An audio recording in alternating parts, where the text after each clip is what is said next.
just a moment and I will kick us off. Is there anyone who would like to read the statement of purpose when we get to it?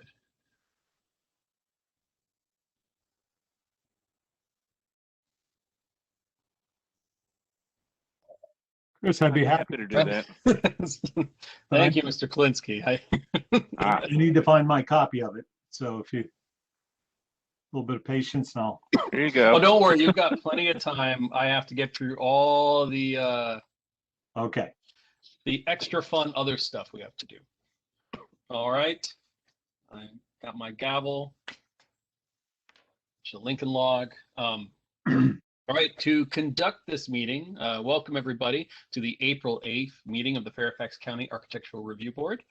To conduct this meeting wholly electronically and to effectuate both the emergency procedures authorized by FOIA, the ARB needs to make certain findings and determinations of record. It's a bit cumbersome, so I ask for your patience in advance. First, because each member of this ARB is participating in this meeting from a separate location, we must verify a quorum of members is participating and that each member's voice is clear and audible and that an appropriate volume for all other members. Accordingly, I am going to conduct a roll call and ask each ARB member participating in this meeting to state your name and location from which you are participating. I ask that each of you pay a close attention to ensure that you can hear your other colleagues. Following this roll call, we will vote to establish that every member can hear every other member. Ms. Aubrey. We cannot hear you, Ms. Aubrey.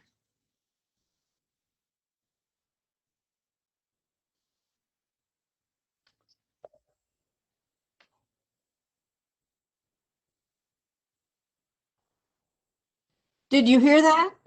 I hear you now. Oh, okay. Okay. I'm sorry. I thought it was recorded. I thought I was online before, but yes, I am here this evening in my residence in Fairfax, Virginia. Thank you, ma'am. Mr. Burns. Yes, hi everyone. I am in front of a bookcase in my living room in Holland Hills. All right. I'm here from my home in Reston, and I can hear all of you so far. Ms. Swan?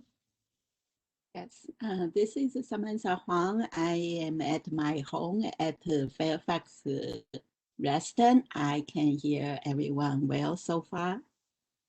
Mr. Klinsky? Yes, this is Steve Kolinsky. I'm in my office in Alexandria, Virginia, and I could hear everything fine. Excellent. Mr. McReynolds? I'm Mike McReynolds. I'm in my residence in Oakton, Virginia, and I can hear everyone just fine. All right, Ms. Murray.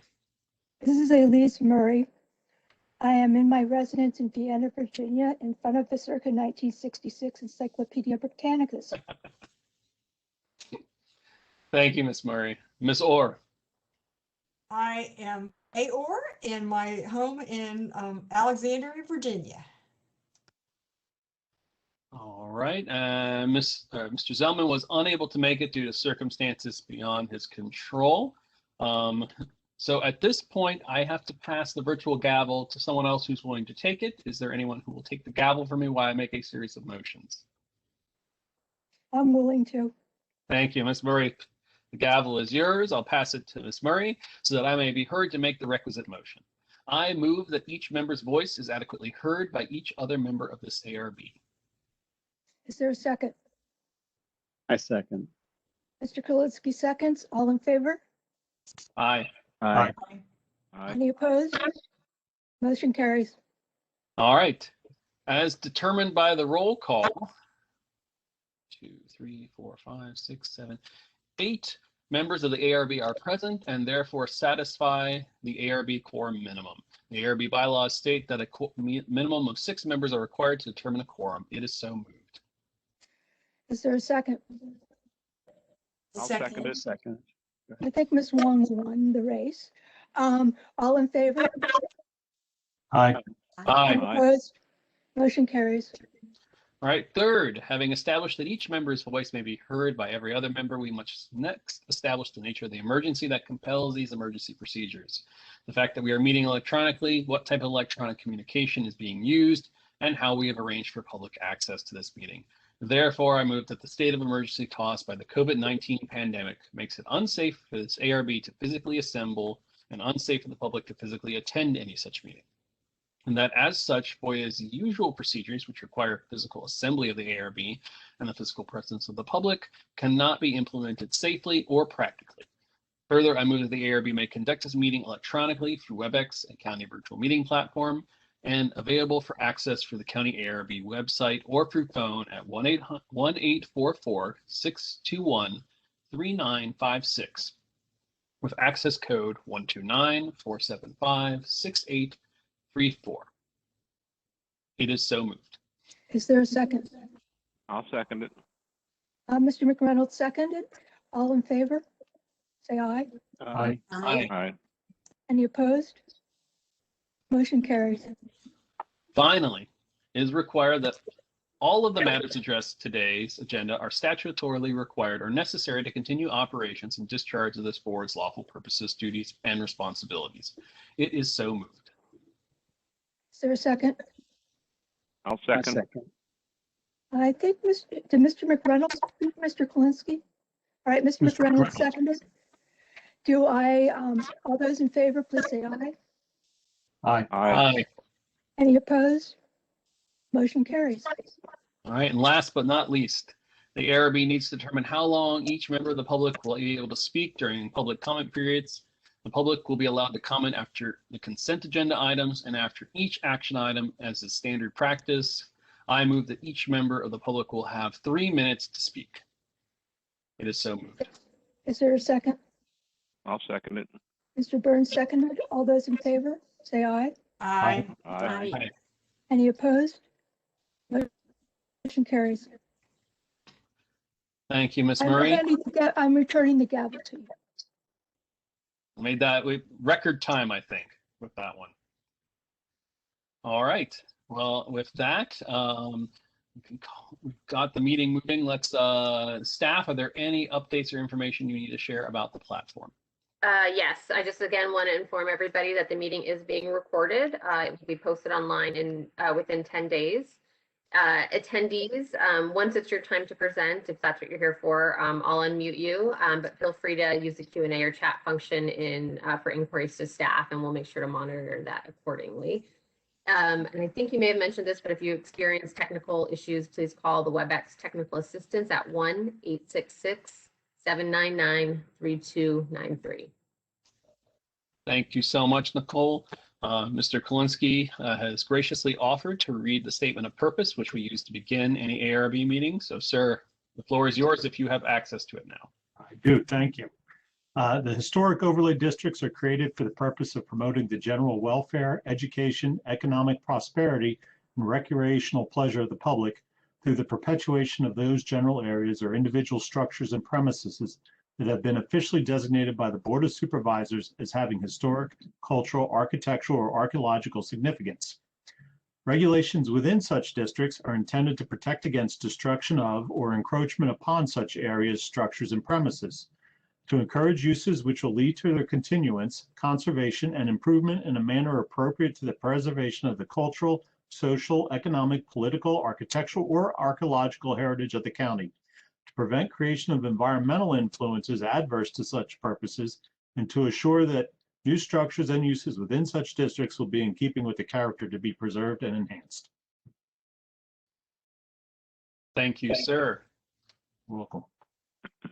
All right, so I will remind everyone, applicants, that we want to limit project presentations to roughly about 8 minutes for first submissions, and if it's a resubmission, about 3 minutes. To begin any meeting, we also have to approve the agenda. So I would entertain a motion to approve the agenda that was provided to us. Mr. Chairman, I move the approval of tonight's agenda as presented. All right, thank you. Is there a second? I Second. Seconded by Ms. Wan. All right, all those in favor? Aye. Aye. Aye. Aye. All those opposed? Hearing none, the motion carries. We have an agenda. All right, Nicole, introductions or recognitions of guests? Yeah, currently we have Kevin McMahon. Is that how you say your last name, Kevin? And he is here we're going to talk about the SPA that's under the rezonings on the agenda a little bit later tonight, and he's been working on that. So, and Excellent. then I do want to check in. I can see everybody on the attendee list who I think is here for either an action or a workshop, but there's one call-in user, and I think I know who it is, but I just want to make sure in case it's a guest. So, I just unmuted the call-in user. Martha, is that you? Yes, it is. Thank you, Nicole. Okay, great. Just want to make sure you're there. Okay. Other than that, just the normal folks attending tonight. All right. Well, we have no items on our consent calendar for action.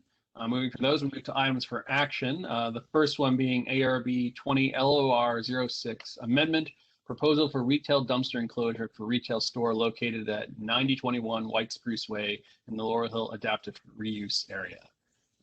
Mr. Burns, I assume you are going to have to recuse yourself? Mr. Chairman, I will recuse myself and turn off my camera and go away for a few minutes. All right. Thank you, sir. We'll call you back when we're done. I do not believe it says who is presenting this one, Nicole. So who is presenting? We've got Jack Perkins, and he should be, yep, there he is. Yep. All right, there we go. Mr. Perkins, welcome. Thank you. Good evening. Nicole, if you would be so good as to put the one-page exhibit that we've got, that would be great. So thank you, Mr. Chairman and members of the board. I'm here this evening to request that you take action on the item that was presented at last month's meeting in a workshop format. This is the dumpster enclosure to be located behind the new retail building that we're building in the north yard of the penitentiary complex. I heard one very good suggestion at the meeting last month. That was to add bollards at the rear of this enclosure to prevent the dumpsters from being accidentally pushed too far and colliding with the historic prison wall. So we have made that addition to these plans. And Nicole, can you show the upper right-hand corner of the drawing? It shows a detail, a blow up of that area, showing 4 bollards. Those bollards will be something like 42 inches high, 6 inches round, steel pipe filled with concrete that would prevent the actual dumpsters themselves from being pushed too far into the enclosure. The sides of the enclosure are wood, and there is no back to the enclosure. The sides run directly to the brick wall. But there will be a curb in the back, and before that, there will be the bollards. So that's really kind of it. I am happy to answer any questions about the proposal. All right. Well, we'll do what we've been doing right now in the digital formats. I'll go around the attendee list, and if anyone has any comments or questions, they can bring it up. We'll start with Ms. Albury. Thank you. Thank you for the presentation. I have no questions and no comments. All right. Mr. Burns has recused himself. Ms. Wan? Yes, I do have one question. So just want to make sure those wood fence will not anchor to the prison wall. Is that true? That they will not be attached to the prison wall. They will abut it. And as a practical matter, they will probably stand off of it by an inch or two, but they will not be physically attached to the wall. Okay, I see. I have no further question. Mr. Kolinsky? No questions. I think it looks fine. All right, Mr. McReynolds. I only have one question. So the 2 bollards in the middle are not spaced more than 12 feet apart, so that the dumpster couldn't go between them. That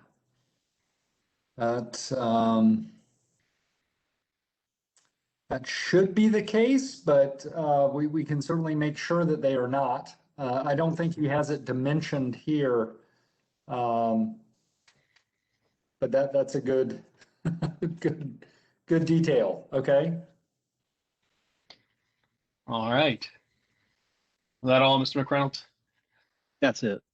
Thank you, sir. Ms. Murray, Nothing on this matter. Ms. Orr, Nothing to add. Thank you for presenting again.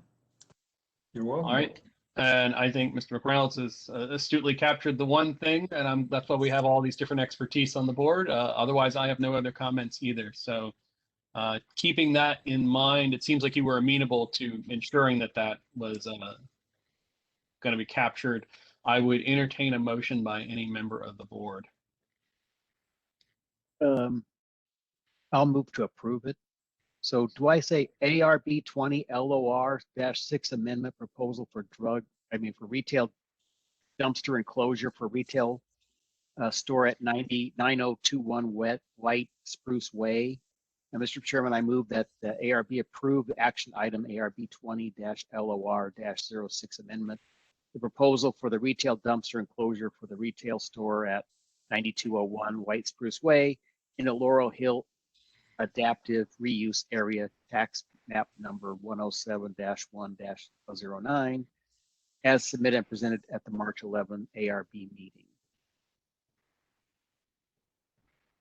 And then just say that last part right past the conditions, unless you have a condition you want to add to it.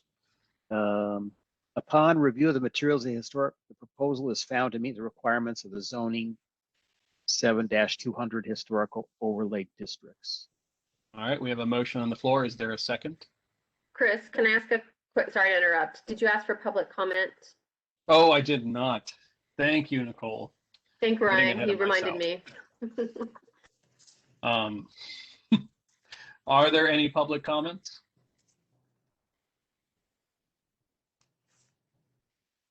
I'm not seeing anything in the chat. All right, hearing none and hoping there are none, I will go back to the motion that is sitting ready for a second. Is there anyone who would like to second it? I'd be happy to second it. All right, seconded by Mr. Kalinsky. All those in favor? Aye. Aye. Aye. All those opposed? The motion carries. Thank you very much, Mr. Perkins. Look forward to, I guess, seeing that dumpster enclosure. All right. Well, we look forward to having you all come out and shop at the Liberty Market very soon. Thank you, sir. All right. Thank you. All right. We just need to re-summon Mr. Burns.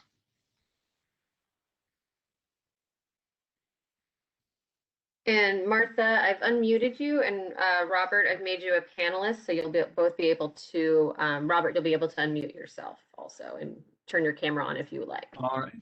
Well, let's move on to this next item. ARB 21 WDL01 Friends Meetinghouse Porch Floor Replacement located at 8990 Woodlawn Road in the Woodlawn Historic Overlay District. This item is being presented by Miss Martha Catlin. Ms. Catlin, how are you today? I'm doing well, Chris. Thank you. How about you? I'm doing great. It's wonderful to hear your voice. Lovely to hear you as well. The floor is yours. Well, thank you. So good to be with all of you. I'm Martha Catlin, representing Alexandria Friends Meeting. As the meeting's historian, I'm so pleased to have the opportunity, albeit virtual, to present for your review the proposed front porch project for our historic place of worship, the Woodlawn Quaker Meetinghouse. The structure is of historic and architectural importance as a vernacular Quaker plain-style meetinghouse built in 1851 and as the nucleus of the Woodlawn anti-slavery settlement established by Northern Quakers in the midst of slavery-dependent plantations, including those once associated with George Washington's Mount Vernon. I'd like to thank Nicole Brannon for her guidance and for distributing the documents and photographs I provided. I hope you found the documentation to be informative and complete regarding both the history and architecture of the meeting house and the specifics of the porch proposal. As a component of the Woodlawn Historic Overlay District, the meeting house and we, Woodlawn Friends, as its stewards, have benefited from the ARB's protection and support these many years, ever since the Overlay District's establishment in 1971, 50 years ago. Since that important first gesture by Fairfax County that recognized the historical value of the Meetinghouse, the property has also been listed on the National Register of Historic Places and Virginia Landmarks Register in 2009, and more recently, in addition to its individual listing, it is now included as a contributing property of the Woodlawn Cultural Landscape Historic District of 2018. In light of numerous threats, usually from federal projects surrounding us, the meeting made a decision in 2011 to donate a preservation easement to the Virginia Board of Historic Resources in order to affirm our ongoing commitment to preserving the historic integrity of the Meetinghouse in perpetuity. The project consists of repair and critically needed structural reinforcement of the front porch of the Meetinghouse. Friends have endorsed the current proposal based on our belief that it will accomplish the goals of providing the necessary structural support, restoring the porch flooring to wood, and preserving the historic fabric and character-defining features of the Meetinghouse. Our project planning for the porch began a year and a half ago, in August 2019, with discussions between the meeting's Heritage Committee and the Virginia Department of Historic Resources, DHR. As the entity that holds our preservation easement, DHR provides guidance and technical assistance in its oversight role. DHR's advice prepared us as we evaluated proposals last fall for designing and carrying out the work. Based on the merits of its proposal, we selected Fina Construction, a company that has done reliably excellent work for the meeting in the past, including reconstruction of our historic horse shed in 2008. You may recall the architect was Robert Beach, but it was Fina's crew who then did a masterful and craftsman-like job in building the structure. The design developed by Robert Fina for the Meetinghouse porch, supported by engineering studies by BEI structural engineers, adhered to the Secretary of the Interior's standards in each of the ways we had discussed with DHR. A written statement from DHR dated February 7 of this year documents the department's approval and its reviewers' concurrence that the project, as proposed, meets the relevant provisions of the Secretary's standards for rehabilitation. I will conclude by highlighting 4 main points about the proposal that we believe would recommend it as consistent with both the fundamental principles and specifically applicable technologies of historic preservation practice.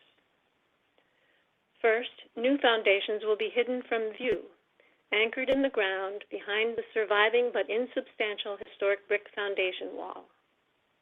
The minimal ground disturbance required to install the new concrete footings will be located within the building footprint, an area considered by DHR to be previously disturbed and therefore having no potential to yield archaeological data.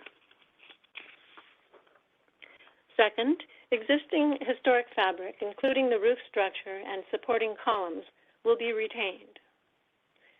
Third, non-historic alterations, including failing structural supports under the floor and the inappropriate and deteriorating synthetic floorboard decking, will be replaced. And last, tongue and groove vertical grain floorboards will be installed as the project's only visible change to the building. I thank you and look forward to your comments and welcome any questions you may have for me.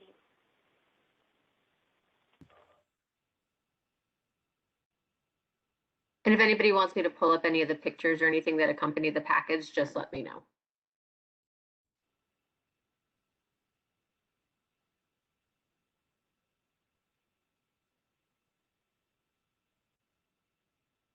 Sorry, I'm muted and talking. I was about to say, Chris, you're muted.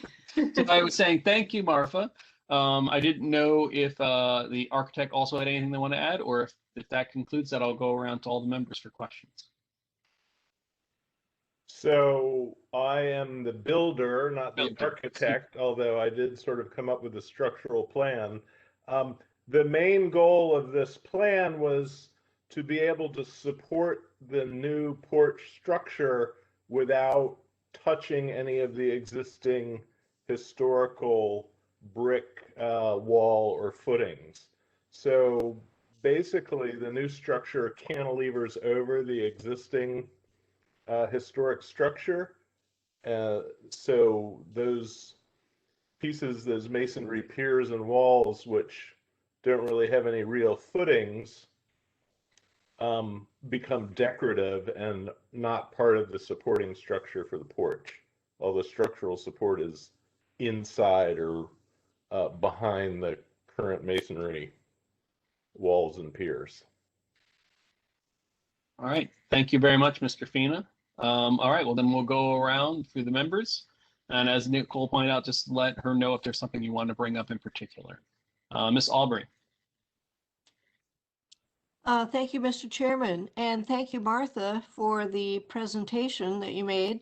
I appreciate the fact that you pointed out that the footings to be replaced will be in an area that's already been disturbed, and there's agreement from the state that it's a disturbed area. So it looks like we don't need to be concerned about archaeology in this project.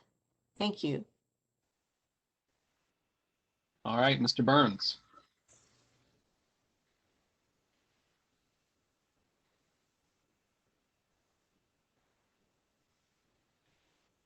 Mr. Burns, you may be talking.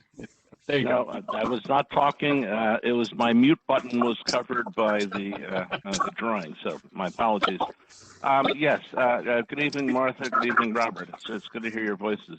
The question I had is with regard to the new foundations, and there is in one of the drawings, and Nicole, if you could put it up, it's like a section that goes across. I guess it would be section BB or CC in the set of drawings, and it shows the new foundations adjacent to the historic foundations of the building itself. And there you go, exactly. And my question is, are you concerned about differential settlement since the new footings are so much deeper than the historic ones? And then are you concerned about the porch floor then moving differently with different amounts of moisture in the soil in relation to the historic footings? In other words, might there be some up and down movement? So, John, that's an excellent question. On the outboard edge where the porch ceiling piers come down and you see the existing brick pier, so the new porch will cross over that pier, but it won't actually touch it. So even if there's differential movement, I do not anticipate that there'd be enough movement to cause any kind of structural issue or that they would actually come into contact. Okay. And what about at the face of the building itself? So at the inboard side, the issue there maybe more pronounced. The engineer did not seem to think that would be an issue. The depth of the existing footings against the building, we haven't been able to determine yet because they're covered by the porch and we can't dig down to see how deep they are. But my guess is that they're probably at least below the frost line and therefore it's probably not an issue. Okay. Thank you. That's the only question I had. Appreciate the presentation. All right, thank you, Mr. Burns. Ms. Wan? I saw in there, there's a document that's a bid proposal, have some work at the front wrap around the porch. Also have some work at the rear porch kitchen. But I do not see a rear porch drawing in the document. So is that work included or not? Well, that's an excellent question. I think the work at the rear porch is just repairing some of the deck boards. It's not rebuilding it. Okay. There's a item 3, remove stairs. So that caught my eye, but would mention also that the rear porch is a porch stoop. It's attached to the 1970s addition to the building. Uh-huh. So basically, it's some boards on some cinder blocks sitting on grade. Is my recollection. So it's basically just some repair and remove work. Let's see if I have a picture of that handy. Martha, do you have any pictures of the back of the building? The photograph of the rear porch is included in the National Register nomination, which is among the last pages of the National Register nomination that I provided. Nicole, is this Yeah, possible? I will. Yeah, let me see if I can pull that up while you guys keep talking. Give me 1 sec. So here I found the contract. So what we're doing is we're removing the concrete cinder blocks that are holding up the porch and installing new posts and footings and then putting the steps back. Oh, I see. So the porch itself and the steps would be reused.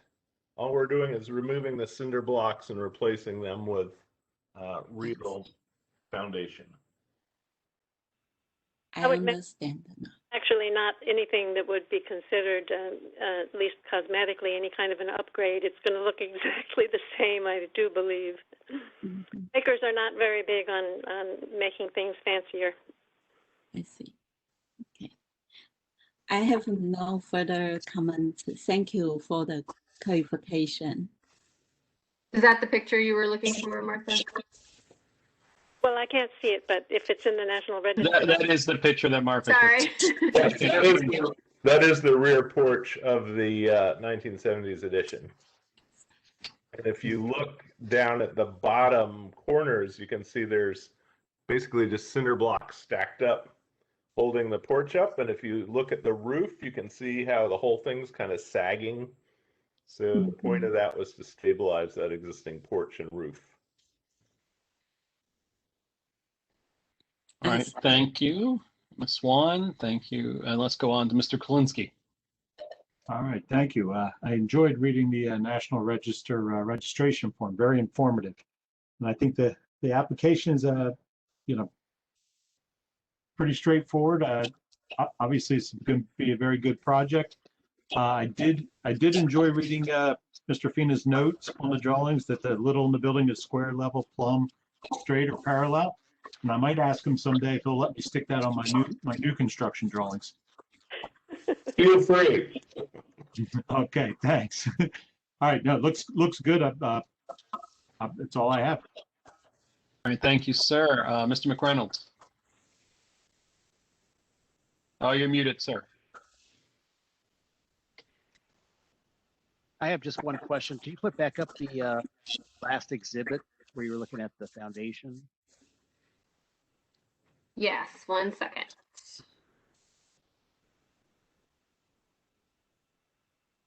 That one? How big is the foundations you're putting on there? Is that continuous or is that So just there appears, if you look down at the bottom left corner, maybe it doesn't show on the screen, but there's 16 by 16 piers. Okay, then that should be fine. So there. I have no objection. It looks like a great project and wish you well in it. All right, Ms. Murray. I have no problems with the appearance of this project, and I will leave the technical questions to the others who are more qualified. Thank you, ma'am. Ms. Orr. Right. Hi, Rob. The underpinning at the existing, I think you'll probably handle when you see what it looks like. That's the only question. Thank you. All right, and I think my fellow members have adequately provided input and comments on it. I'm happy to see that it's going to go back to wood. And Marfa, I'm glad we recorded this so perhaps we can show applicants how to present to the ARB because you did such an amazing, eloquent job. summarizing how you were affecting the property. So I have no further comments either. Hearing that, I'm going to see if there are any comments from members of the public. Nicole? None at this time. All right. Hearing that there are none at this time, I would entertain a motion from any of the members. Mr. Chairman, I'll make a motion. Mr. Burns? Okay, Mr. Chairman, I move that the ARB approve item ARB-21-LOR-06, the proposal for the replacement of the porch floor at the Woodlawn Friends Meetinghouse, located in the Woodlawn Historic Overlay District, located at 8990 Woodlawn Road, tax map number 109-2/01, lot 0038, as submitted and presented at the April 8th, 2021 ARB meeting. Upon review of the materials, the proposal is found to meet the requirements of zoning ordinance 7-200 historic overlay districts. Do we have a second? I'd be happy to second that. Seconded by Mr. Kalinsky. All those in favor? Aye. Aye. Aye. All opposed? All opposed? Aye. Oh, delayed aye there. Any opposed? Hearing none, the motion carries unanimously. Thank you very much, Mr. Fina, and thank you, Marfa. Hopefully one day, I know Quakers aren't very big on glitzing things up, but maybe you'll do more work so we can see you again in person one day. It's been a long time. Yes, it has. Well, thank you all so much. Thank you. All right. Moving on to our next item. We move on to item ARB 21 CTV01, conversion of Verizon store into Barberia Grooming Lounge and Salon, located at 13840 and 13846 Lee Highway in the Centerville Historic Overlay District. This is a applicant's proposing to convert the former Verizon store into a high-end men's grooming lounge and women's salon. This is being presented by Mr. Scott Williams, who represents the application. And I'll point out to folks that we did just today get a submission from Nicole about information regarding the sign questions on this application. And Scott and Marcus, you guys have been upgraded so you can turn on cameras and mute and unmute yourselves. Okay, Marcus, you there? Can everyone hear me? Yes. Yes, we can hear you, Scott. Okay, Hi, Scott. Marcus? Yeah, Oh. I'm here. Can you hear me? Yes, I can. Okay, great. Sure. I'll go first here. I'm happy to speak. My name is Marcus Silva. I'm representing Barberia USA. This project is located in Centerville, Virginia. The bulk of the project is the interior tenant uplift project on the ground floor of a one-story building. This is the previous Verizon wireless store. The new single tenant will be an upscale men's barbershop and women's salon. The existing use is mercantile. The proposed use is business. The project also includes the modification of the exterior facade, including removing the existing drive-it cornice on the entire building and replacing the wood canopies, raising portions of the parapet walls. The exterior footprint and site will remain exactly as it is. The existing exterior hardy plank siding will be painted, and the exterior skin will be replaced in sections of the left, right, and front facade. The storefront on the front facade will also be replaced with new, and the wood canopies will be replaced with flat metal canopies. The picture that you see up on the screen right now, the portion of the rendering in brown, that's a all natural Brazilian Ipe wood stained. And what you see in the center section that's dark, that is the standing seam metal installed on the vertical. You see the canopies there, and then the signs, which somebody mentioned earlier today that we had another conversation with the county regarding the signs, and I can elaborate on that as well. The existing site, parking, travel ways, access points, landscaping, fences, walls, and other site features will not be modified and shall remain as is. That's the bulk of the project, and thank you for your time, and here to answer any questions. Sure. Before we get to the other members, if you want to elaborate on any of the changes that came about due to talking to the county about signage, just so we're aware of those moving forward. Okay, so the original, Nicole, if you could pull up sheet ARB-4, perhaps. Sure.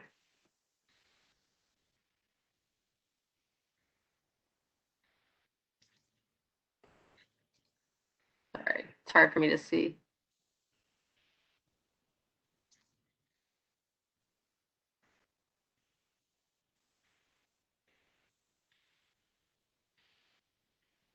I can summarize there as well, but originally, yep, just one more.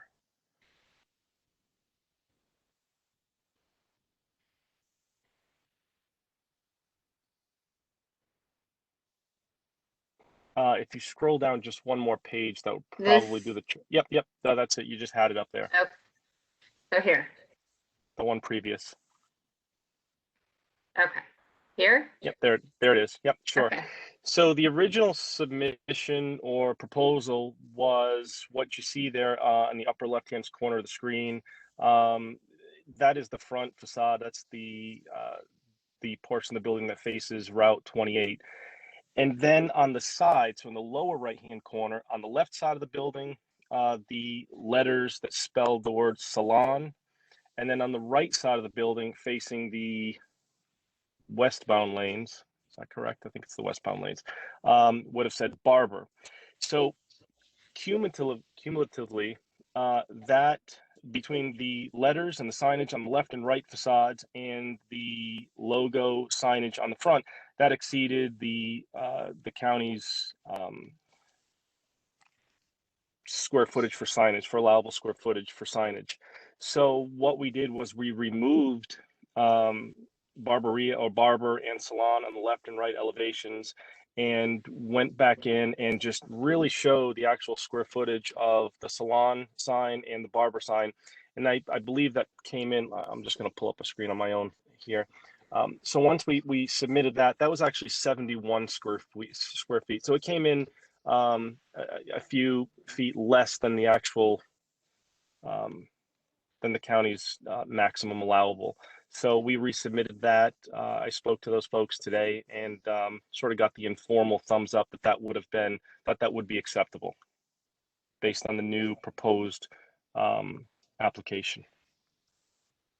All right. Thank you for that clarification. I'll go around to the various members and see if they have questions or comments. Ms. Alvery? I have no questions or comments. This doesn't seem to be affecting archaeology at all. All right, Mr. Burns. Yes, I am very much in favor of this project. I do want to make a comment about the signage. The way in which Fairfax County evaluates signage is by square feet per horizontal length of a facade. And under that measurement, the original proposal was found to be excessive. And then comparing that with the photographs that were in the record of the Verizon sign, the one thing that the county measure doesn't take into account is the aggressiveness of the sign, no matter how many square feet it is. I found the Verizon signs that were compliant to be far more prominent and aggressive than these signs that were found to be non-compliant. So I'm disappointed in the fact that the mechanism that the county uses to assess the appropriateness of the size of the sign doesn't take in its design characteristics, and this is a perfect example of where it doesn't work. Overall, I'm very much in favor of the project. I'm sorry you had to lose the two signs on either end of the building, but that's the county's way. Thank you for the presentation and for the clarifications tonight. All right, thank you, Mr. Burns. Ms. Swan. I don't have a comment, but I do have a small question. So for the side sign, the sign got removed. How about the light above the sign? Is that still in the project or it will be removed as well? Yes, it would make sense to remove the sign if it's still shown on the illustration. We just missed it. We were in our haste to kind of just make this work. So the answer is the light would be removed. Oh, okay. Well, thank you for clarification. You're welcome, ma'am. All right, Mr. Kalinsky. Okay, well, Ms. Wong asked the question I was going to ask about the lights, so glad that's settled. Happy that you're taking the drive-it parapets off. The building's going to be much more attractive with that maneuver alone, and agree with all Mr. Burns' comments. So thank you. I'm in support. All right, thank you, sir. Mr. McReynolds? Yeah, I don't have any questions. I think it looks like a great project and it's going to be a great upgrade for the community. So I strongly support this. All right, thank you. Ms. Murray? Generally, I think that the project looks good, but I have some housekeeping questions. Are we being asked to approve the material for the upgrade to the exterior? Nicole? I believe so, yes. Have we been, I find these packages hard to manipulate on my laptop computer. I don't think I see any material specifications, cut sheets. I'm not even sure they're present for the lighting. So if I'm right, I think this application is technically incomplete. So in the motion is made, it's going to need to address these things. Okay. But are there any materials and specifications on the wood and the sanding, the metal? Any colors? Marcus, you want to? I think just the fact that it's an epay, a hardwood, that is the finish. That is the color. It's just the natural finish.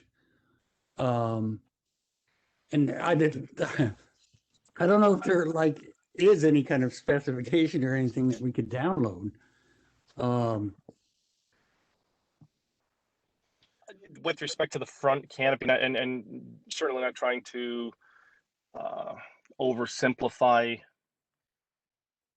the process of the project, but the front facade, the majority of it is the Brazilian epay. It'll be stained to preserve the wood, so it'll be its natural color and just stained. The standing seam is a dark bronze, and the canopies are black. That's really all there is to it. Just black canopies. It's a galvalume material, and the signs, I do believe we referenced the sign. Yeah, stainless steel letters with LED uplighting. So perhaps to provide some clarification of what I think Ms. Murray is getting at is, I think we understand what the materials are, but we're not seeing that denoted anywhere in the plan documents. So I think, even if it was just merely a call out that says this is the material being used and the color, though recognizing that there might not be a detailed cut sheet for a piece of wood, but that you would want to denote that in a way on the plan set that would make it very obvious that that was what was being done. Because when we approve it, we're approving all the information we're given. So one option is that we would require that information be submitted to Nicole after our approval to make sure that it matches with what was presented during the meeting. Understood. Okay. I think we can do that in relatively short order if that's allowed. Did I, Ms. Murray, I don't want to speak for you, but did I get at what you're asking? No, that's what I was getting at. I don't think that it should stand in the way of approval, but I think that the record needs to be complete. That's it. That's all I have. This is Scott. Yes, I think on the metal panels, we could, the renderings show the color and everything, but I think we could actually pick a color chip, for example, and the color of the canopies, so that you know exactly what it is. I think that's kind of your request, right? Ms. Murray's nodding her head, so I would take that as a yes. Okay. I'm sorry, I forget that not everybody is watching. Yes, that would be acceptable to me. I just, if the color suddenly turns bright light bronze, I want it to be able to, that we can say to the building inspector can say, wait a minute, this isn't what was on the plans. But Got if the it. way it is now, it's silent and we don't have any recourse. Okay. That makes total sense. All right, thank you, Ms. Murray. Ms. Orr? I have nothing to add. It's very handsome. All right. I agree with my fellow board members. I would be happy to see it constructed. I agree, though, with Ms. Murray that the information regarding some of those materials, you provided cut sheets on the lighting fixtures and that information, and I think that's all very helpful. But some kind of notation on what those materials are. I know you've explained them to us verbally during this meeting, but I think submitting that to Nicole, because it sounds like it's going to get approved. I think a condition on this application to have that submitted would be appropriate. Before we get to that, though, Nicole, any members of the public? I don't see anything at the moment. Nope. I never got anything to say these days. All right. They don't even show up. And again, I just want to clarify for the applicant. I think what we're really just seeking is that contextual information be submitted to Nicole so that it's along with the full package that the county inspectors have, so they know. Not that I'm expecting you to go to bright pink instead or zebra pattern, but you know, we want to make sure we got all the boxes checked. Yep. With that in mind, I would entertain a motion, and I would remind whoever makes it that it probably needs to have a condition added to it.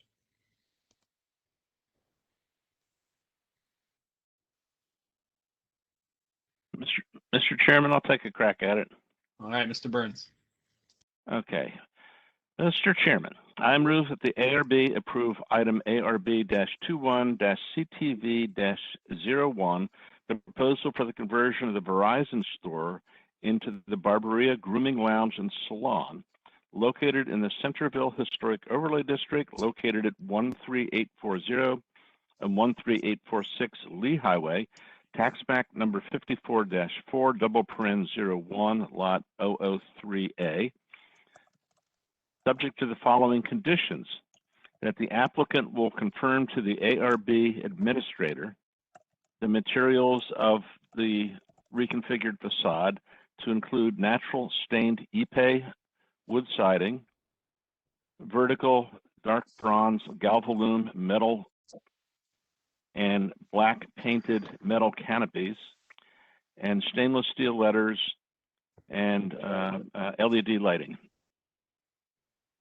Upon review of the materials, the proposal is found to meet requirements of zoning ordinance 7-200 historic overlay districts. All right, thank you, Mr. Burns. We have a motion. Is there a second? I'll second it. May I say something? May I just ask a quick question? Absolutely, yes, Mr. Parker.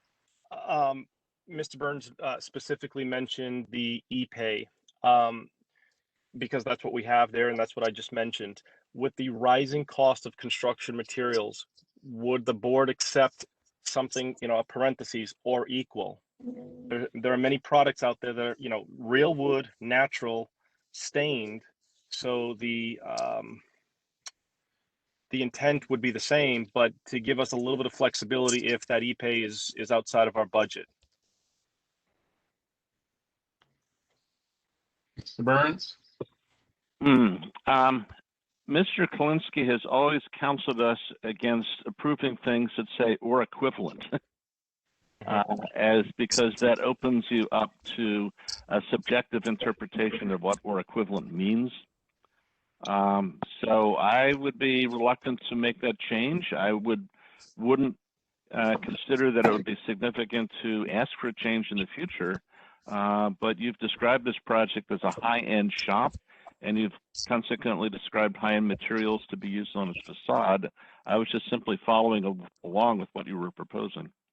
I can appreciate that. I'm fine with the wording the way it is, and if something just presents itself where it just puts this project outside of budget, then we'll come back and ask permission. I just wanted to make sure that we're setting this up so that we can be 100% compliant. All right, thank you for the clarification. So as it stands, the motion will stand as presented and seconded by Ms. Murray. Chris, real quick, John, could you make sure to mention the sign permit condition? Yes. And then this approval, add to the end of my condition, that this approval is contingent upon approval by the Fairfax County, what are they called? Sign folks? Sign office? Sign czar? What do we have? Sign permit? How about condition on approval of the revised sign permit? There you go. There you go. Much more elegant. Thank you, sir. I approve. All right, Ms. Murray accepts the friendly revision. All those in favor? Aye. Aye. Aye. All those opposed? Hearing none, the motion carries. Thank you, Mr. Williams and Marcus. Thank you very much. Thank you both. Thank you. Thank you very much. Good night. All right, that takes us out of our action items list for the night, and we move into workshop sessions. Our one and only workshop today is a proposal for a new single-family dwelling in Creekside at Fox Chapel, located at 5680 Willowbrook Lane in the Roby's Mill Historic Overlay District. The applicant is proposing the construction of a single-family home at the Creekside Chapel Hill community. It's being presented by Mr. Bruce Gold. Sir, have you unmuted him? I'm not seeing him on the. Not seeing him. No, let me email him. He sent me things today, so I know he was planning on attending. So let me see if I can email.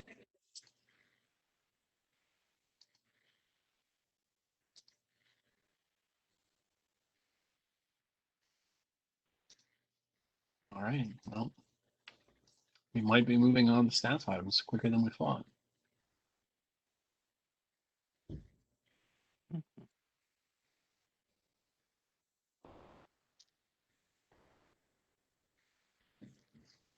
I really did mean it when we need that recording of Martha's presentation. That is like the most eloquent presentation to an ARB I've had in a long time. She knows her stuff.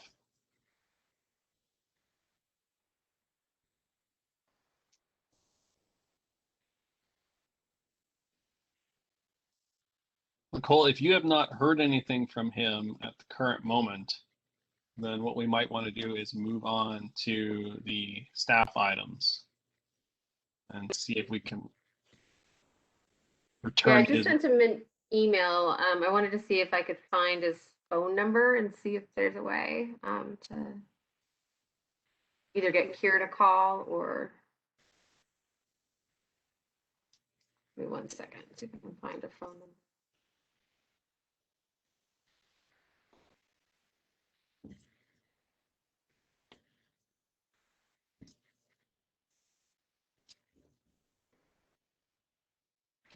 Well, not to be cruel, but I'm not going to practice the college professor rule of 15 minutes. If he's not here, he's not here. That's yeah, if you want to move on, Kira, I'm going to send you his phone number. Would you mind just giving him a call real quick and seeing if I sent him an email, but I know everybody Not a wants to move problem. on. Okay, I'll email that to you. All right, thank you, Kira. All right, so at the current moment, we're going to move on instead to, with our no presentations, we're going to move on to board and staff items with the potential that the workshop session may figure out if there's a technical difficulty going on. We'll resume that if he rejoins us. Review and action on the approval of previous month's minutes. Nicole, did you receive any comments on the last month's minutes from anyone? I received one small comment from Kay, and other than that, I think Ryan just cleaned them up grammatically and stuff, but other than that, that's it. All right. Do any members have any comments on the meeting minutes? I've got you all up on my screen so I can see you all, so you can just chime in if you have one. All right. Seeing none, I would entertain a motion to approve them as well as pay the recording secretary. I move that the ARB approve the March 2021 minutes as presented and pay the recording secretary. All right. Is there a second? Second. Seconded by Ms. Orr. All those in favor? Aye. Aye. All opposed? All right, the ayes have it. Treasurer's report. Abstain since I wasn't there. Oh, and sorry, Mr. McReynolds abstains. Okay, treasurer's report. Balance for the month is, sorry, I just opened something in the right middle of that, is $19,489.17. The only change from last month was a budget adjustment of $270. That was because, if you remember, there was the double payment of the previous month to pay the secretary, so that's why there was no payment this month. So, Gotcha. All right, thank you, Nicole. I see no administrative items. Discussion, updates, and reports. Association Drive March consultation meeting. I know Nicole and Mr. Burns both attended the meeting, so to let either one of you take the floor and talk about what you've gleaned from it. Okay, Nicole, you want to go first? You want me to? doesn't matter to me. Okay, I have today written a draft proposal for appropriate mitigation to offset the adverse effect of the soapstone connector on the Association Drive Historic District. What this has all come around to is we've gone through the 4F review, which is a highways review, and they found that there really wasn't a suitable alternative to the two alternatives they have, numbered 1 and 2, that actually took out several of the Association Drive buildings, including the secondary school principals building, and would connect directly into Soapstone Drive, I think it's called, on the opposite side of the Sunset Hills. And that meant that's an adverse effect because there's federal funds involved. That in turn triggered Section 106 of the National Historic Preservation Act, which requires federal agencies to take care to not damage or adversely affect properties that are listed in or determined eligible for listing in the National Register of Historic Places. If you remember, some months ago, we appealed to the keeper of the National Register of Historic Places that these constituted an historic district, and the keeper agreed, and so these properties have been determined eligible for the National Register. Now, with the federal funds in Section 106 mandating that if you do bad things to historic properties using federal monies, you have to take steps to mitigate that adverse effect. And in this case, this was a meeting of what are called the consulting parties. That is, everybody who's interested in this project. That includes obviously the ARB, it includes the History Commission, it includes FCDOT, it includes Nicole representing TPC, it includes Folger Pratt, who are the probable developers for these buildings not torn down by the road, but rather torn down by new development. And then the individual associations that collaboratively make up the building owners within the historic district. And so everybody got a chance to say what they thought should be done. On behalf of the ARB, I said that I represented the ARB, but that what I said that night would not be the official response from the ARB, but rather the ARB would respond in writing. That gives us the opportunity to consult with the Hunter Mill District Supervisor and the Board of Supervisors, I assume the clerk of the Board of Supervisors, that we are going to comment on this. If you remember the last time we did this sort of thing, we got hauled out to the woodshed and lectured by the county attorney about, no, you just can't go off and do whatever you guys want to do. And so if we can approve a motion tonight to put together a letter to propose specific mitigation for these properties, Nicole can help us run it up to the appropriate authorities to review so that we can submit the comments and not get hauled to the woodshed again. So to that end, I have drafted a letter, and I'm asking for In the specific regard to the master plan, which is developed by VBKR Architects in Alexandria, that be documented for the Historic American Landscapes Survey as a piece of, it's a bit of cultural landscape. It represents the planning ideals of Reston from the get-go, with interlocking spaces, not clearly defined property lines, paths among the buildings, natural landscaping, modestly scaled buildings, that sort of thing. All of which, of course, is anathema to the new comp plan desire to have really, really high density in this location. So that meant these buildings are all at risk. And so I would ask that they do documentation of the master plan and then individual documentation on the buildings that make up the educational associations that are owners within the district. And again, that would be for the Historic American Buildings Survey. And again, that documentation would go into the Library of Congress. It would be a public archive available. No copyright, it's all public domain information. And the copies of all that material go to the Virginia Room of the Fairfax County Public Library. It goes to DPZ, it goes to the Reston Historic Trust and Museum, and wherever else that the parties that draft this memorandum of agreement would think appropriate. And then third thing would be that there be educational waysides developed that would explain the what Association Drive Historic District was, its history, and that these waysides their content be determined by appropriate organizations to develop their educational content, and that their location be developed in consensus with the consulting parties. And then the last thing I said is I would say that we would be willing to assist in the research that would be necessary to locate materials to produce the required documentation.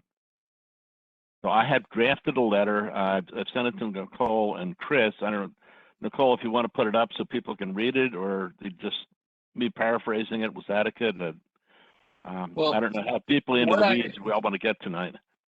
What I wanted to suggest, John, because I know we couldn't get I don't want to necessarily make everyone read the letter live, was that John outlaid all the points in the letter that he wanted to bring up, and he's drafted it for me to convey to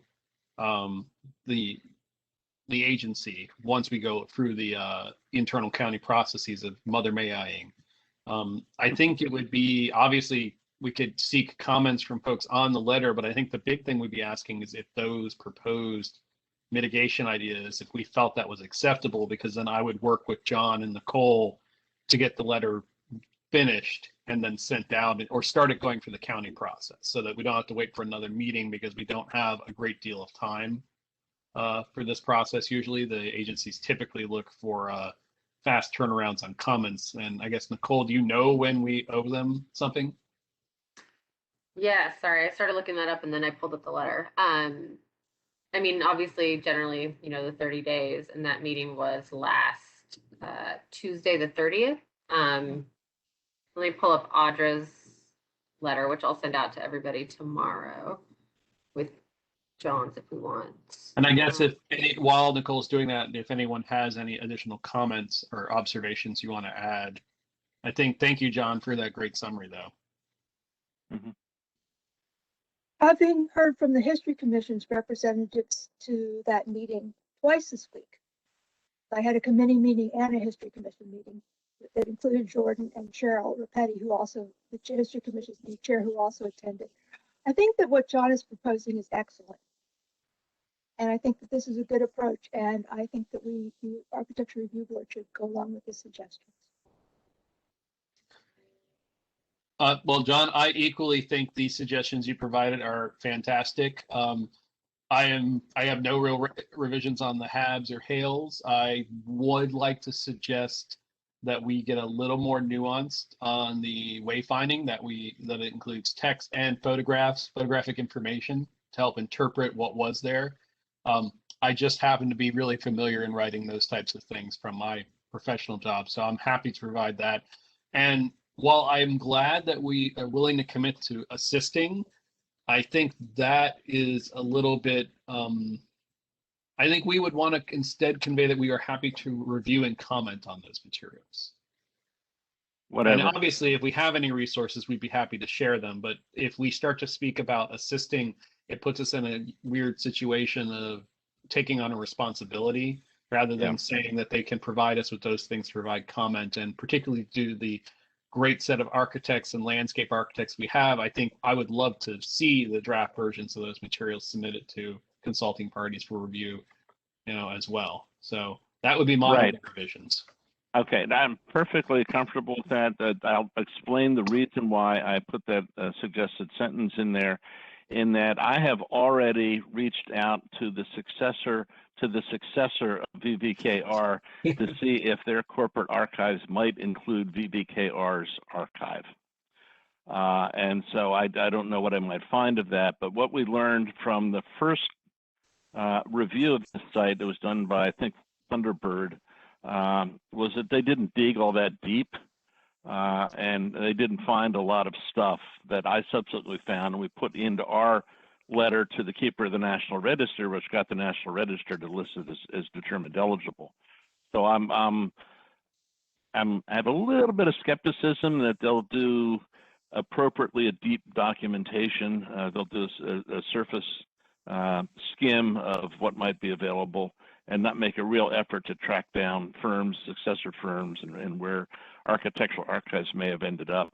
These are recent enough that there's a reasonable chance that those architectural archives still exist. That's one of the beauties of buildings of post-World War II era. And it may also be that the individual building owners have them. And, each individual building owner said they want nothing to do with this. They don't believe that they're historic. They don't want to be associated with a historic district. We don't want to pay for it. We don't want to have anything to do with it. We don't want to contribute to it. And with them laying down that gauntlet, it might be a good idea, and that's why I put in my letter that the photographic copies of historic drawings may be substituted for newly created drawings.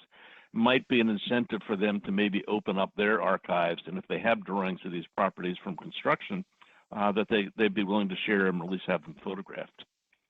So I think that was a very sound and very amenable suggestion. Yeah. I was going to ask what the building owners, I figured if you didn't tell us, Nicole might tell us, thought about the conversation. That being said, this sounds like, in my mind, reasonable mitigation, and it doesn't in any way inhibit them from eventually, as you pointed out, Section 106 process does in no way stop an agency or an applicant from demolishing a building. So, and I think because these are unique, I think it's very reasonable for us to ask for those things. I would entertain a motion to compel me to finish and send that letter, which I think would be appropriate to for us to do if someone wants to make one. Well, since I drafted it, I will propose that the ARB submit a letter for the Section 106 consulting parties, suggesting a pattern of mitigation for the buildings of Association Drive. Is there a second? Right, seconded. All those in favor? Aye. Aye. Aye. All those opposed? Hearing none, the motion carries. John, I will take a look at it, and obviously Nicole will share the letter with everyone. If you have comments or revisions, please share them, and we will work to get that moving through the county's process to make sure they're aware that we intend to do that. Nicole, do you have anything else to add about the meeting? No, I think overall it was good. It was kind of just like a round robin, everybody talking about their different ideas. And like John said, the property owners were ready to move on. It's probably the nicest way to put it. But yeah, and I was just looking at the summary, which like I said, I'll forward on tomorrow. So their next steps are the project team will synthesize the input from the consulting parties, assess the various types and formats for mitigation measures, and draft the MOA. They'll circulate it back for review, and obviously there'll be some back and forth. Mark Holma from VDHR did ask whether consulting parties meeting would be held to discuss after the MOA was drafted. FCDOD FCDOT indicated that one was not planned, but Mark suggested that if a follow-up meeting is held, it should take after the consulting party's comments on the draft MOA, which obviously would probably be a very good idea. So we'll see if that happens. Mark knows his stuff. He does. Yeah, and so there's obviously they didn't give a specific timeline, but I would assume that we'd want any formal comments, we'd want to get back to them because by the end of this month, since March 30th is when we held the meeting. So. Well, and I would ask folks, once you look at the letter that Nicole has shared from John, if we can get comments from everybody by the end of next week, does that sound reasonable? I was almost hesitant to say by Wednesday so that we could have enough time to start making sure the county is aware. That is my biggest concern, is making sure they all know what we intend to send. That's agreeable, then I'm going to say let's aim for Wednesday then, which would be the 14th. All right. Nicole, did we have any success with our workshop applicant? Kara got a hold of him. He thought the meeting was next week for some reason, so he will have to reschedule, he said. So that's all right. Well, I think maybe even though he had the date in the emails and everything, I'm wondering if, since he's presented before, he was thinking the second Thursday in the month, because somebody else did something similar for this meeting, because it's that weird one. We'll just look at daylight savings time. That's affecting everyone for the rest of the year, right? Yeah. All right. Well, then let's keep rolling through our other. Mr. Daniel? Mr. Burns. Nicole, you might ask them to consider, because I looked at their stuff, and the concern I would have that I couldn't find an answer to in the materials that they presented is this is uphill in a direct line of sight, downhill toward the mill itself. It's all downhill between the two, and they're proposing, and I presume that the midpoint of their roof will be 35 feet. It's on and I assume that that's measured at the front of the property, and the backyard slopes down, and so the backyard height of the roof will actually be taller than 35 feet, which means it may stick up far enough above the trees to be visible. And so if there's some way for us to be able to assess the potential visibility of this, this is the one lot in that development that will be closest to the mill. And so if we could ask them to study that and give us some information on that, that would be helpful. Yeah, I'll ask him. So, and because he hadn't done the archaeology either, because originally he was hoping to come in for a workshop, and I was like, I don't know if you've done archaeology yet, because I know that, and Michelle knew this too, is that obviously there was archaeology done for some of the other lots, but it hadn't been done for that. So he's working on that right now. So, but I'll ask about the sightlines too. Yeah, and the immediate lot to the northeast of this one has already been cleared, and long enough ago that the Google's aerial view shows a nice green meadow in the forest. So that's all ready for construction. Gotcha. Okay. I will check in with him then. All right. Thank you, sir. Let's continue through our discussion items. Homes Run Acres. Yes, we had our community meeting. No, I haven't seen you guys since then. I'm trying to remember, it's all been a blur. March 22nd, I believe it was. And so we had an okay turnout. I think it was similar to the other online community meetings we've had. I think it's definitely less than we probably would like it to be. And this one was, I think I mentioned before, kind of a retouching base with everybody, since it's been a long time since we met with the larger community. And just kind of going over our process again, reaching out and letting them know where we are in the process, what our plan is, and what we've been doing so far. So we got a lot of good questions, and right now we're just going to continue. We don't have a work group meeting this month, but we'll probably try to meet back up in May. Kira and I are going to be working on kind of gathering our data and starting to make our determinations of contributing and non-contributing, so we can bring that back to the work group and then the community. And then, as you know, Traceries is continuing to work on the design guidelines. So, chugging along. All right. Any comments from board members? Seeing and hearing none, let's move on to Holland Hills. Sorry, muted myself again.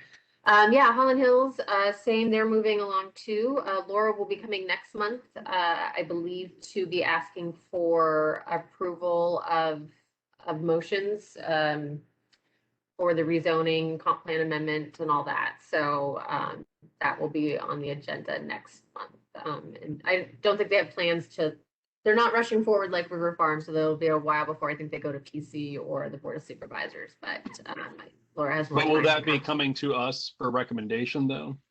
Yeah, that's what I think she's coming for next month. Okay. So this will be the meeting that we would anticipate actually having public input and comment on our decision. I believe so, yes. I will double check with her and make sure that she's making sure that folks know that she's coming to the ARB so that they Okay. can show up. We just need to be prepared for that and making sure we have a plan for how the public can comment.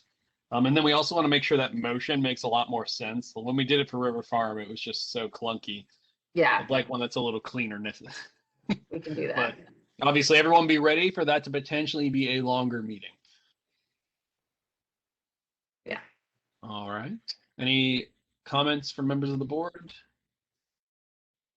Seeing none, onward to River Farm. You're muted again, Nicole.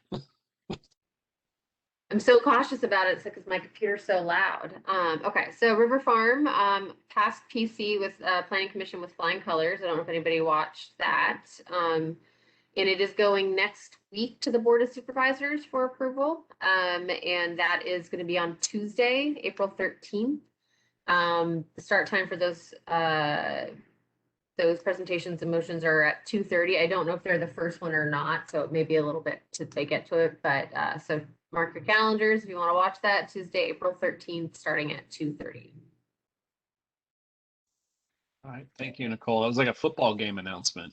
Yeah, right. 13th at 2:30. Tune in. All right, we now move on to rezoning cases, and finally we get a chance for Kevin to talk, who's been really patient, talking about SPA 93V02, the transfer of the special permit from the former Woodlawn Baptist Church to the current owner, Pillar Church.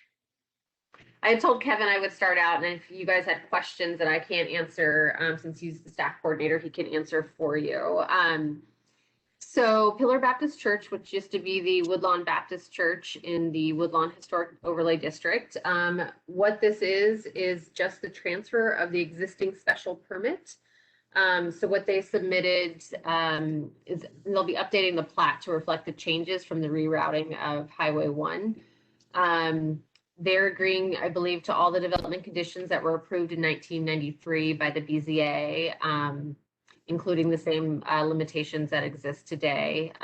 They're not planning on doing they're not changing any buildings, they're not doing anything on the site. It's just administrative change of the special permit to the new owners for that.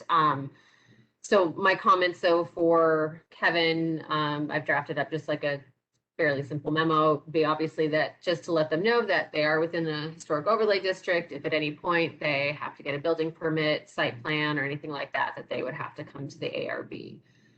But we obviously wanted to let you guys know that that was happening. And if you had any thoughts or questions about it, concerns. Well, the immediate question that jumps to my mind is that, so are they going to be changing that sign, that LED sign that's in front of their building? Like Kevin. I can, thanks for your question. I'm not sure that I've seen that sign, honestly. I didn't know they had an LED sign. Is that, John, that's the, Woodlawn's the one that did the LED, the new LED sign that was, I don't want to call it contentious, but definitely a design challenge. Mr. Chairman, can I pipe in here? This is Michelle. Absolutely, Ms. Alder. Because I've passed, I think the church with the LED sign is the one on Jeff Todd Way, which is across from Woodlawn. And it does actually flash on and off with lettering and lights and all. But the Pillar Church, the one that's now known as Pillar Church or Pillar Church, it doesn't have any LED sign. So I'm thinking you're confusing it with the the other church on Jeff Todd Way. I may very well have been. I Now, think there was- actually, Chris, I think what you're remembering, Chris, is the church is just below Huntley. yeah. That's the one that we had a lot of discussion about and back and forth about. The one on Jeff Todd Way, they were very gracious. That was the only time, I was chairman at that time, the only time I ever remember an applicant writing a thank you note to the ARB for the review and approval. It was quite something. But anyway, the church just below Huntley, yes, we did have back and forth, and we talked about all of the things, many of which made it into the Fairfax County new sign ordinance that talks about LED lights, about they be dimmable in the evening and not flash, not have yellow backgrounds and all that sort of stuff. Well, those were all things that we addressed. I think I've merged both of them because I thought during the Route 1 reconfiguring, this church did get a new sign. Maybe it never got LED. I can comment. They did receive a new sign. The sign is out there. It's a monument sign, and it was in what I've been told. You can see it in this picture. That was installed by VDOT, sort of, I guess, to match other construction along that Route 1, and that is actually on U.S. Army property. Yes. So I have lost more of my Army memory than that. I remember when it was proposed initially as a sign that would have a scrolling LED, and I'm guessing that never got forward. So what I can also add, in this photo, I see that pillar vinyl black sign on their wall of their church. That's not there today. That's actually hanging on the fenced in air conditioning units in the parking lot. So I think we're going to tell them they need to take that and fold it up and put it away. They've got it hanging on their fence in their parking lot right now. Okay, are there any other questions from board members about this proposal? Yeah, actually, I have a question. What does the special permit allow them to do? So this is Kevin McMahon. There's a set of conditions that were approved back in either 1993 or 1995, and I'm pulling them up on my computer. But basically, they have permission to operate a church. Right now, that 1990, it was 1993, July 20th. It was given to the trustees of Woodlawn Baptist Church. So today they're asking to transfer it to the Pillar Church, but there's a set of conditions. There's 14 different conditions that has limitations on the parking and landscaping, transitional screening, number of seats, limit on the number of seats. Does that answer your question? Yes, actually it does. The reason I was asking is that in the widening of Route 1, I thought that the VDOT folks were pretty deferential to the church, and for instance, getting that sign for them and all. But I thought that they were rather rude to the Woodlawn Friends, including putting up that enormous berm of road debris that blocks views of the Woodlawn Friends structure from Route 1 as you go by it. They've covered it with grass, but it's still a pile of debris. And so I was just curious as to why the Baptist Church got seemingly more deferential treatment than the Woodlawn Friends. It seemed unequal. That's why I was curious as to what the special permit allowed. Right. I understand. I'm not in position to comment on that. Don, I'll tell you, I don't think that had any play in that discussion. When I was sitting on the Army side of that, that was just a very contentious consultation, and maybe over a beer or a scotch, I'll recount to you some more tales about it. But I thank you, Kevin, for clarifying the other provisions in the permit. But it just sounds like it's really just restrictions to use and activities there, and nothing Size, more. yeah. And I agree Right. with Nicole that telling them, hey, you're in an this historic overlay district, but hopefully they're already aware of that. They're sitting in the heart of one. Yeah, I would assume they are, but just when you get the chance to mention it, you might as well. Correct. It's a change in permittee application, and to allow for modifications, they're looking to modify 2 of the conditions, and there might be some modification to the parking bumpers that are in the ground. And I don't even know if they necessarily need to show that on their plan, but I think they're trying to err on the side of caution. So currently I'm waiting for a revised plat that I'm going to provide to Nicole. So it's kind of like everything they're telling us is it's a straightforward change in permittee. They're actually reducing the permitted number of seats. I guess the fire marshal lowered their seating capacity to 237 rather than 250. And then they might add 5 parking bumpers in the back, but I'll keep Nicole informed, and she's kind of let me know that if something changes between now and the meeting date, that she needs to be made aware of it. So.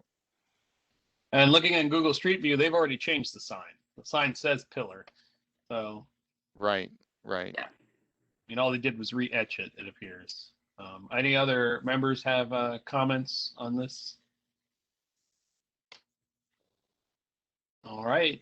Hearing none, Kevin, thank you very much for coming and being patient with us as we went through these other items. I think Nicole is correct, though. If something else does crop up, we would be very interested because of the location of this property. A change in the conditions could result in changes to the overlay district. Okay. Thank you. Thank you, everyone. Thanks, Nicole. Thanks, Kevin. Have a good night. Bye. All right. Surveys. Everyone loves a good survey. Yes. Don't have much update. Obviously, the Reston survey, I think, has been finalized, which I think you all know now, but it's still posted on the Reston website. So if you guys ever want to go look at it. And then the other one is Denise has, I believe, put in the applications for the surveys for the African-American sites that were due this week. And so she got your letter. And I believe she turned them all in yesterday. So that hopefully will let us get some more surveys happening, especially. We actually wrote 2 letters. We ended up writing one for the cost share program and for the CLG grant program, just FYI. So they basically say the same exact thing, but we got them to Denise, I think, to the beginning of the month. So hopefully we hear positive things on that front. All right. Other? None for me. I'll do a quick shout out on the other thing. I think everyone has probably heard or seen from the mailing that if you haven't checked, that boards and commissions and authorities are also eligible to apply for COVID-19 vaccines. It's in no way me conveying that you should do one thing or other. I'm not, it's not my position to tell you what to do with your own health. But obviously, that will be important information for obviously one day when this board could reconvene in person. I do dear so miss seeing you all.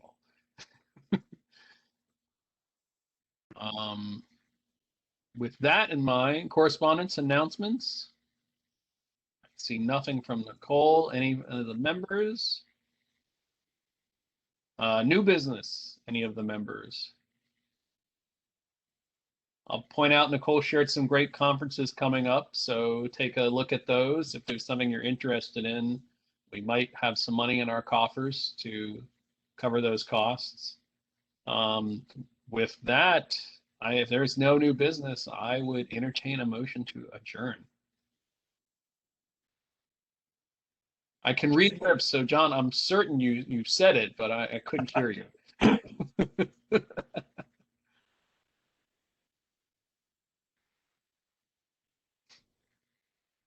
There we go. So moved. All right, and the motion to adjourn is always in order. All those in favor? Aye. Aye. Thank you, everyone. Have a good evening. Stay well. Thank you. Peace. Thanks, Chris. Bye.